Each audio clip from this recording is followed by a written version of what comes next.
Te han estado diciendo que se puede utilizar una señal de reloj o de datos de otro bus de datos, de otro bloque I2C para poder engañar a la CPU. Pues esto es mentira, Habibi. No se puede ni teóricamente ni prácticamente. Para eso están los documentos, para eso están las señales que vas a analizar con el osciloscopio y puedes hacer una práctica de laboratorio si lo quieres hacer así.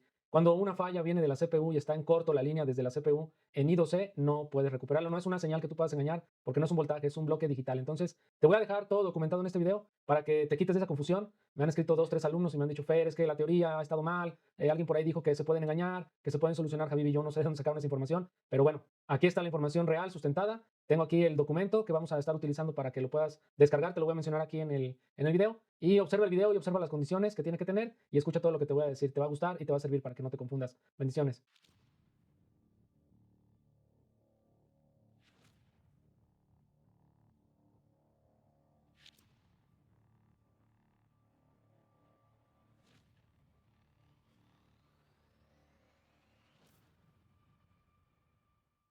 ¿Por qué no se puede sustituir una señal de reloj en un bus de datos I2C? Voy a enumerar varias situaciones del reloj y después voy a enumerar unas del serial data dentro de este video, entonces no te lo pierdas, Javi.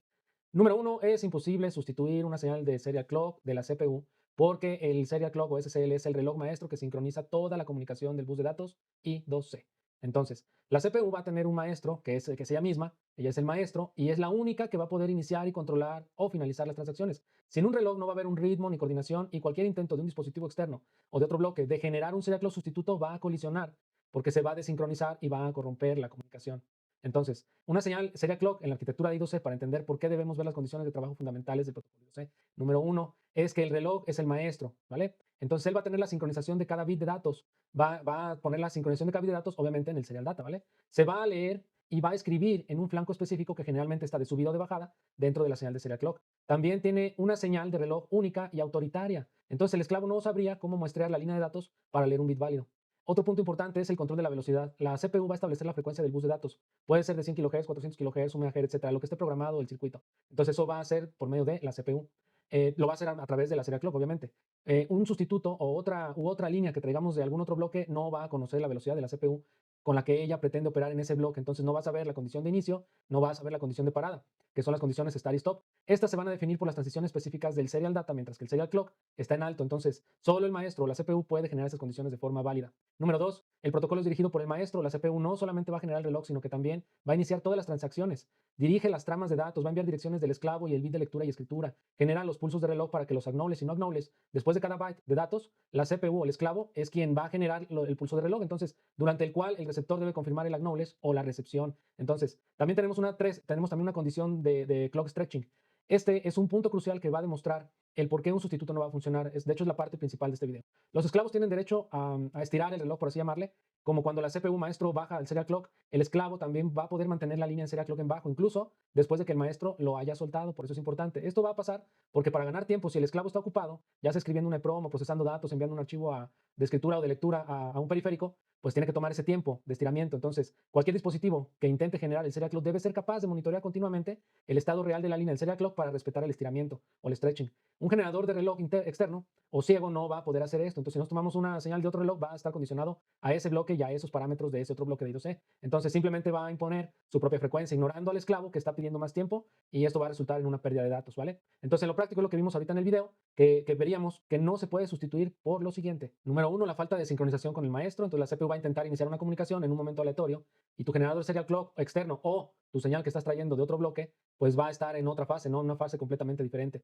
La condición de estar no se va a reconocer correctamente, va a tener corrupción de datos inmediata. Incluso, si por casualidad se llegaran a alinear, como en el caso del video que vemos que ahí tenemos muchos pulsos aleatorios y de pronto alguno puede coincidir, al menos en esa escala de tiempo, pues la CPU va a empezar a poner datos en serial data en un momento que no va a coincidir con los pulsos de reloj externo. Entonces, el esclavo leerá los bits en los momentos equivocados y va a interpretar datos erróneos, aunque tú decodificaras no van a ser las direcciones que estás buscando, ¿no? Va a tener una violación de protocolo, ya sea del generador externo de la señal prestada, porque pues la CPU no va a saber cuando quiera generar una condición de parada o de inicio o incluso un pulso de acknowledge. Entonces, el bloque del bus va a tener, o el bus ham, va a tener, por ejemplo, un esclavo cuando quiere realizar un clock stretching y su generador externo ignora esto y fuerza al serial clock a estar en alto, se va a crear un conflicto físico del bus. Entonces, dos fuentes luchando por un nivel de serial clock o de serial data y muy probablemente se bloqueará toda la comunicación que tenga el bus de datos.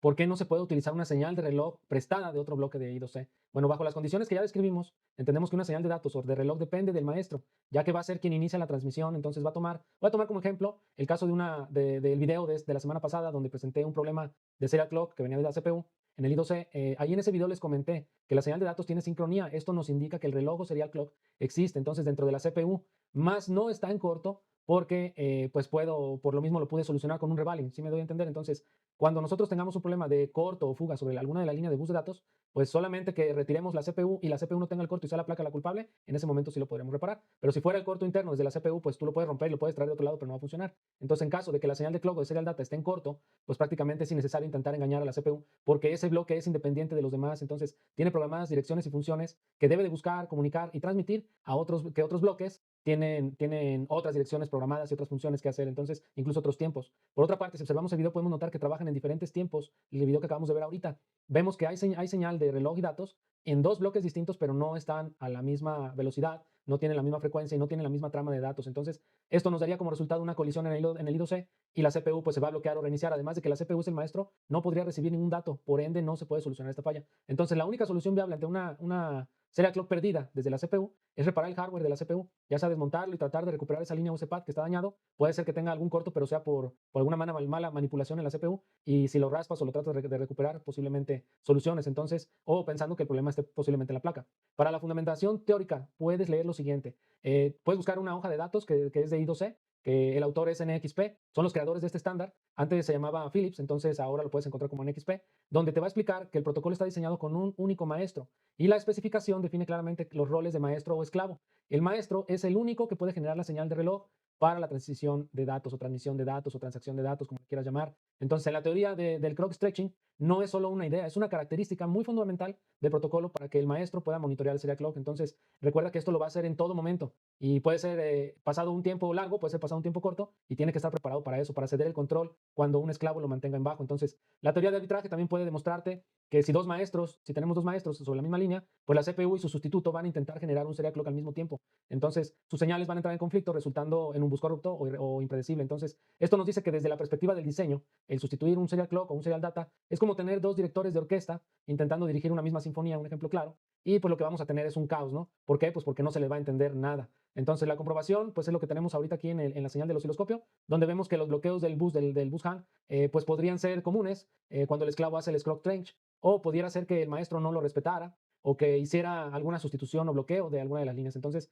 tendría fallos de comunicación aleatorios, va a ser irreparable esa parte, esa sección. Entonces, si tú intentas ayudar al bus de datos con un reloj externo, pues va a parecer funcionar por un momento, pero realmente se va a bloquear porque no va a tener las características para las que está programado. Entonces, Javibi, te dejo este video para que veas ahí los tiempos, veas la sincronía de los relojes, la sincronía de los datos y te des cuenta con el video que aún usando bus de datos de diferentes bloques, pues no coinciden. Entonces, puede ser que coincidan incluso en algún momento en la frecuencia de reloj, pero no necesariamente en el tiempo de start o stop, que son condiciones muy importantes para que se dé el clock exchange. Entonces, si no tenemos eso, pues prácticamente el I2C se va a bloquear y no se va a poder parar. Entonces, te dejo estos datos y nos vemos en la próxima, Javi.